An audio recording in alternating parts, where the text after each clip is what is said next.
结婚之后的你有没有改变？差太多了，差太多了。怎么说？地狱到天堂，也可以这样形容，或是天堂到极乐世界的感觉。极乐世界我觉得都很开心啊，都很开心但是是不同的开心。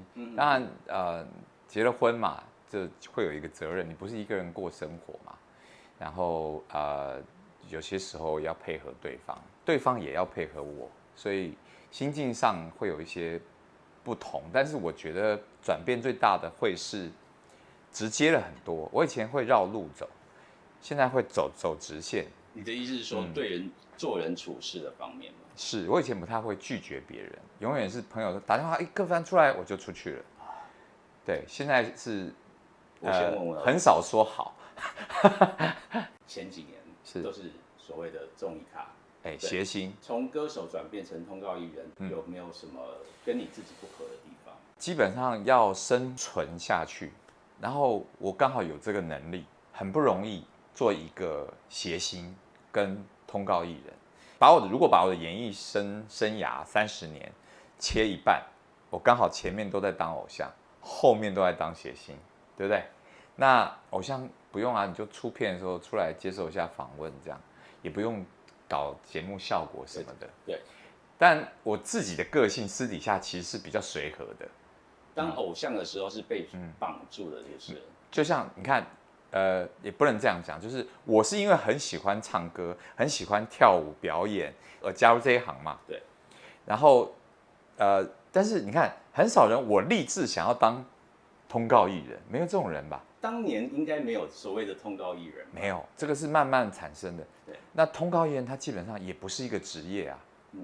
那简单的我们把它归类，就是说，如果我是制作人，我发姐夫来，你没有收视率，我要多少钱请你呢？通告艺人每一个人都有价码，譬如说小钟哥，譬如说白云哥，他们各自不同。我在后面这15年做通告艺人，也15年了，跟我的偶像时期差不多。当然啦，媒体有时候写，比如说通告咖张克帆，或者是谁，通常不会是什么好新闻。对，好，那正面的就是不，他即使是正面的，他也用字遣词也不会好到哪里去，这样子。我觉得普世价值里面讲到通告咖跟通告艺人都不是什么好听的字眼。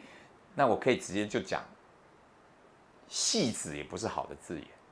对不对？对。那汤姆汉克斯、汤姆克鲁斯就是好的字眼，那他们不是戏子嘛？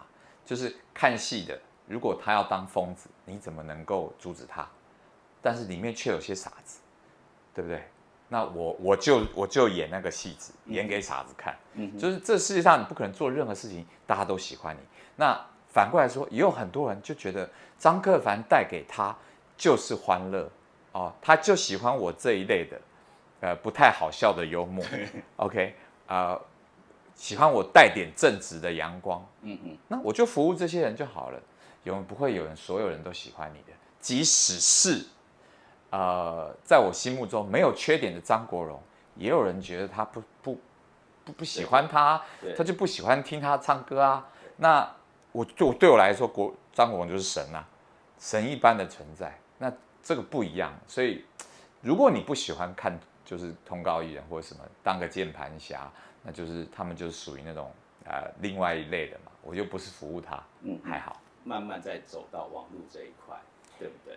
会走到网络这一块是当初是为了在大陆市场，那台湾市场，因为基本上我还是在上通告。对，你这样想，就比如说电视制作单位找我们，然后我还自己在录。有的时候会有一点冲突，我自己也在慢慢调试，所以也在慢慢学习。如果以网络世界的观众群来说，我们都是1年级新生。我们当时候封偶像，比如说我会喜欢社四子队，我喜欢方格子，我喜欢德永一鸣的歌，就是会在那段时间青春期，我也是很崇拜，会收集的那些的。好。比如说久保田利生，我就会收集他所有的专辑，每一个里面我会去日翻中看那个歌词啊，干嘛的。但是过了一个时期，你我都不会如此疯，因为那个是我们培养自己人文跟我们自己内涵的，对，有一点学习成长的过程嘛。这样，那如果你在做这一行没有办法去培养这样子的族群的话，那基本上你就很累。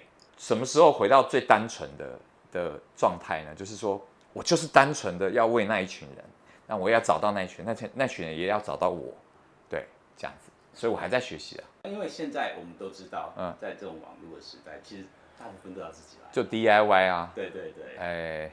因为还有一些人脉嘛。因为一开始我那个频道本来是要找姐夫来做，我一开始也是跟3个乐手，对，然后一台机摆固定，对，然后自己就回去剪剪看这样，对，然后完了以后，我告诉你完全没人看，就是比如说那3位乐手是半天打不出一声响屁的人，而且他也是 nobody，就那我不如就直接跟镜头自言自语，还看的人多一点，所以我完全忘记了身为一个观众要看什么，对，所以做那样，那我要调整嘛，那就调整，就变成后来我就自弹自唱好了。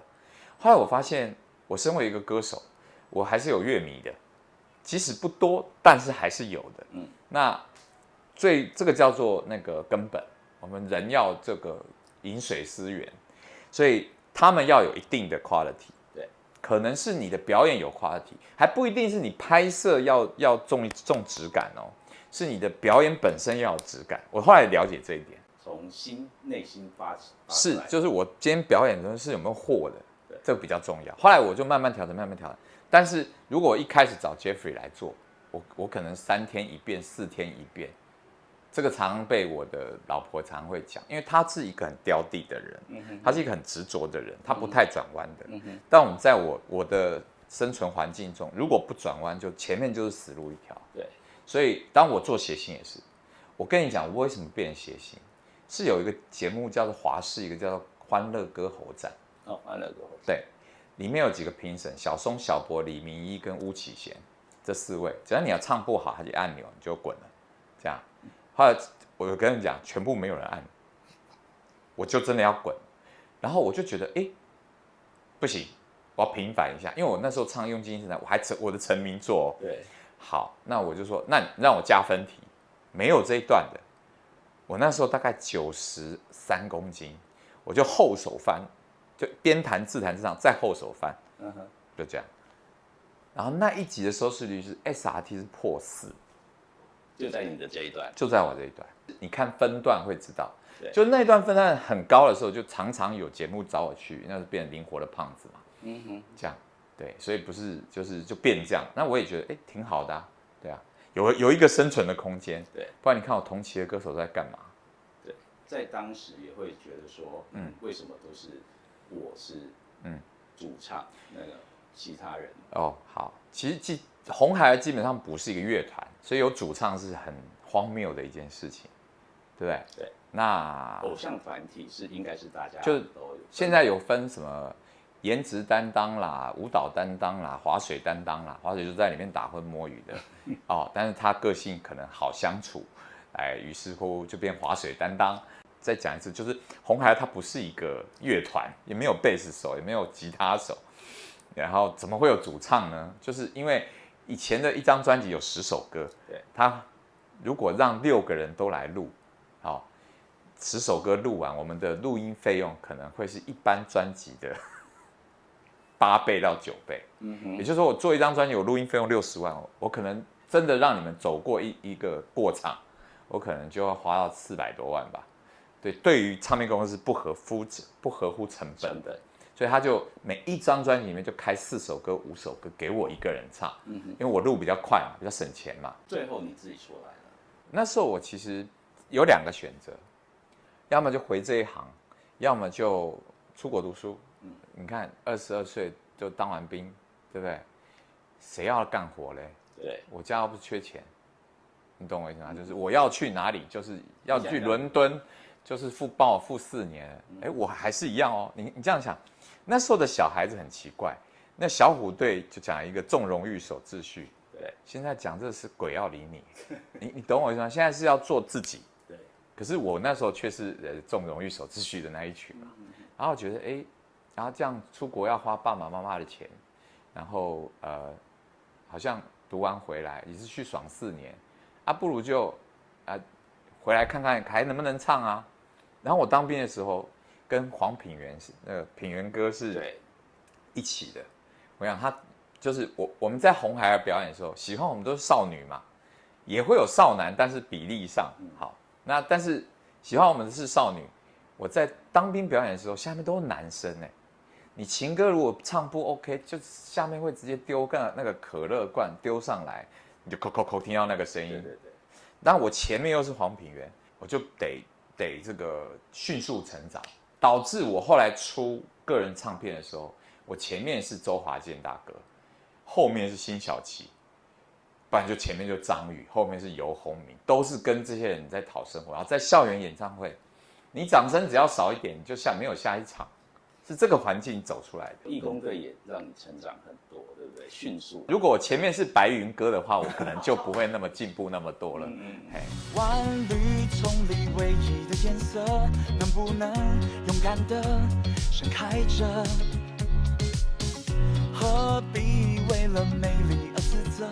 这世界新绿色，没有规则。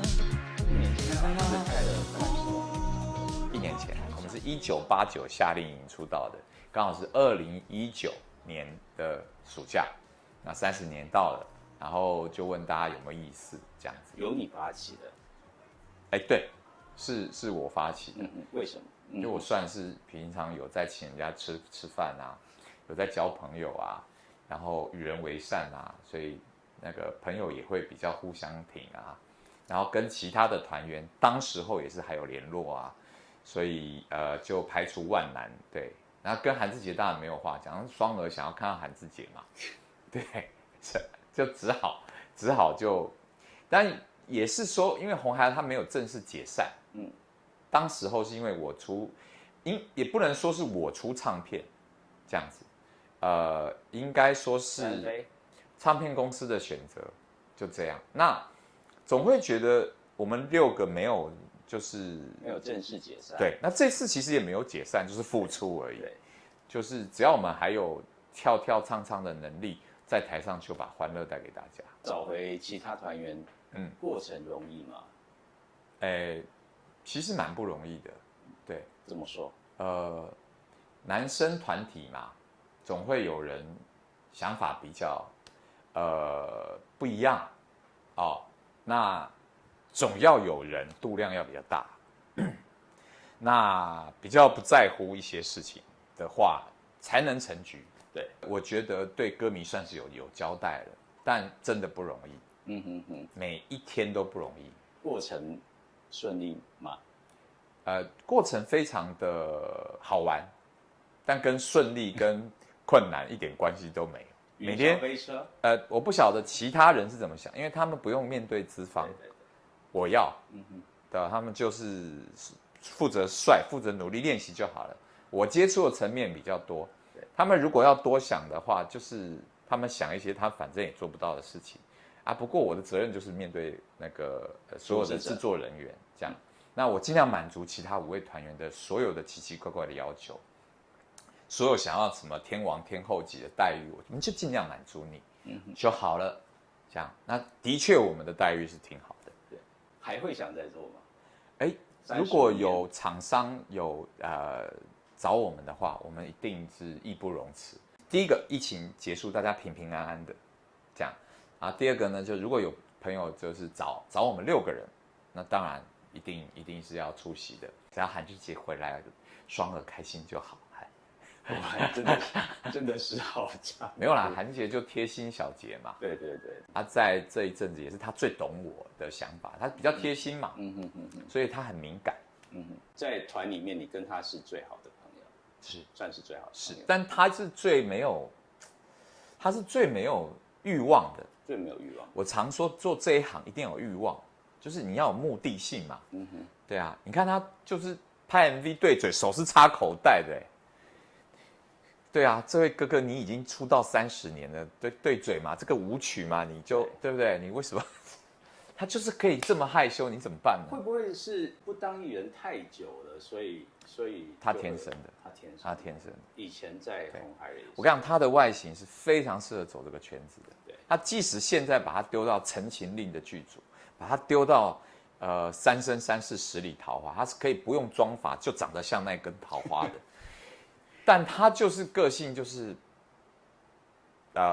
放不开。对，放不开。对 ，OK， 对，所以我觉得个性上啦，对，但是你就是放得开，所以你还是能够在这个演艺圈再生存下去。哎，对，但会不会是你？但我们两个条件不一样啊。他是属于苗姐以前有说过，艺人就两种，一种就是钻石，他天生就发光的；一种就是璞玉，你要一直打磨，一直打磨，一直打磨。我很早就觉得我是璞玉。像你看，大家就说，你是红孩的主唱，你怎样讲？我告诉你，一开始没有主唱这件事情，6个人站在台上，他们是摆那最帅的韩志杰跟王海伦在前面，后面4个是穿白衣服，基本上是那2位的伴舞，对不对？怎么会到第1张专辑结束之后，我就变主唱了呢？对吧？这在台上就是这样。对啊。曾经双儿因为他是韩姐的粉丝，所以他对这件事情就是不太了解，然后这边必须好好的跟他讲，就是原来这个节目里面第一次跟他讲的是在节目上第一次讲，对，当然我觉得是就这样也是这样告诉就观众朋友们，就是说我们当然是用了正大光明的手段，对，我们练同一支舞，可能我当然学的就比他们快，可是我练的总长也比他们久。对，一个动作一个，就比如说我们讲后空翻好了，我又不是剧校出来，我怎么会后空翻？因为我觉得那时候日本的光源氏SMAP 每一个都会翻，你怎么可以台湾的偶像团体不会翻？可是里面只有汤俊佩会翻啊，所以我就拉着其他5位成员到体操馆去练习硬操。对，真的现在。当时候会翻的，比如说马国贤啊、我啊、汤俊佩啊、张若昀。张若昀。对，韩志杰跟王海是没有学会过。对，那没有，这是才能的关系。对，他又不是我们又不是马戏团。可是我觉得，如果一个表演如果6个都会翻，一起翻多漂亮，对不对？我就是这种傻子，我到现在都还是傻子。我现在48岁了，我还跑到体操馆去翻一个就跌倒，那半个月不能走路。对。你真的很对于这个行业是很热爱的，对，没有热血的这个因子是无法做这一行的，对，不无法做每一行，对，比如摄影也要爱摄影，不谁神经病没事打开 YouTube 就在看那些摄影器材了，什么 EOS R5又要出来了什么的，什么剪接软体啊干嘛的，然后去看别人的作品，没有热血做不了这件事情，对，可是，在我们热血上头的时候，也要跟实际面去，毕竟这个实际跟梦想中间要抓一个平衡点。那你会做的比较开心，对，也会让别人看的比较合理，对啊，差不多是这样。是啊，你看，大概我4个月前吧，我完全是不懂这些什么灯啊，什么东西的。对啊，你还是可以找我拍你。我一定会，没有人要自己拍自己跟傻子一样。姐夫是很有才华的。没有，真的是一定要合作的。好啊，对，谢谢。